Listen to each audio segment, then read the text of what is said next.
So last clip here from Dean Lister and Xande Ribero's match in Metamoris.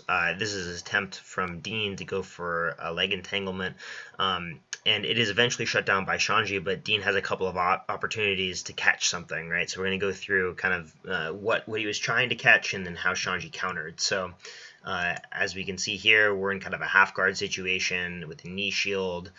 Dean's looking for head and arm control, sits up, kind of looking for a Georgian grip there around the back, and then he's going to take his hand and go underneath the leg right here. Now, with Xande having his arm in front of the face right here, he's looking to cross face away the strength of this grip, right? But if this cross face were to go away, or if it were to clear over this way, then Xande would have less ability to defend this leg, and Dean would be able to swing his leg over the face and try to look for an entanglement on this leg, like a single leg X, and eventually a reap. So we'll take a look at how it plays out.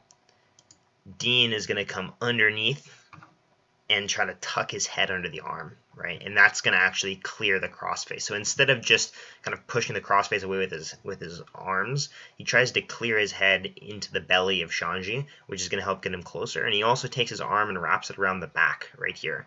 And this is kind of then threatening a single leg. So Xande is going to react to that single possibility.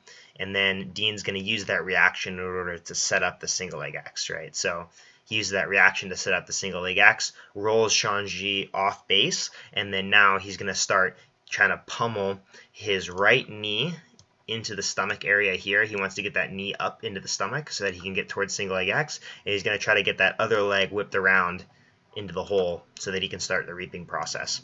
So Xande recognizes this, and he's going to try to run away a little bit. So he gets here, he's going to try to run away, and then now Dean's got the leg, but it's very shallow because Xande started the runaway process so early. He understood what was going on, he wanted to run, and Dean is now just kind of clinging to the last gasp of the leg. So right here you can see that the knee is already starting to clear the thighs, right, which is an important thing. If the knee's getting through the hole, it means that the heel hooks are no longer there. Xande is really almost clear of this whole situation. The thing that he really does need to watch out for, though, is any attempt to suck the knee back in, or an attempt to switch this knee over the top in order to look for the calf crush, right? So either of those things happen, Dean's back in business, right? So Xande needs to be cognizant of that. So he's going to start running away. Now, the small mistake that Xande makes here is that I think he stays on his knees, which the reason I think this is a mistake is because I believe he should be trying to get up to his hands and feet and extending his leg to make the calf crush and the heel hook both really difficult, even with the knee extended, right? Against someone that's as good at leg locks as Dean Lister, you want to give them absolutely zero chance as much as possible.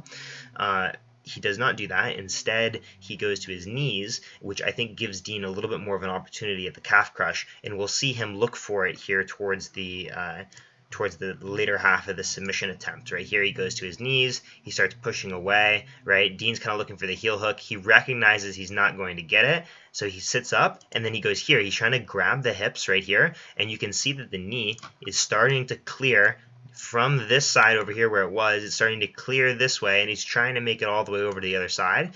And you can see that this triangle right here with the legs, if that happens and he can sit up and he's grabbing the waist like he is here, that's going to turn into a calf crush, which would be very nasty.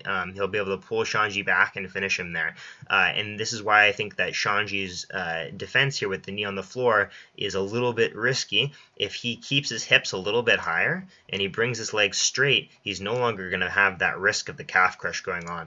But of course, Xande's crafty, and he's going to manage to use his feet to kick this away and then sit, which is another valid option, right? So if Dean's looking for the calf crush, he needs a specific angle for it. If Xande can rotate his body and sit away just like he did, he's going to make it out. Now, the difference with this is that Xande makes it out to his butt, whereas in the other method where you straighten the leg, you would make it out to your feet, right? And so I think that's why the second method with straightening the legs is a little bit superior. You end up in a better position. Here, Xande ends up on his butt, and he kicks away, and then now he has to scramble to his feet, which he does manage to do because he's fantastic at scrambling and moving. But again, you want to give yourself the best opportunity to win instead of just an opportunity to win. And I think Xande here, although his defense was obviously impeccable against one of the best leg lockers, that's where I think the subtle improvement could have been. A straight leg, get up to standing right away versus having to scramble to your feet.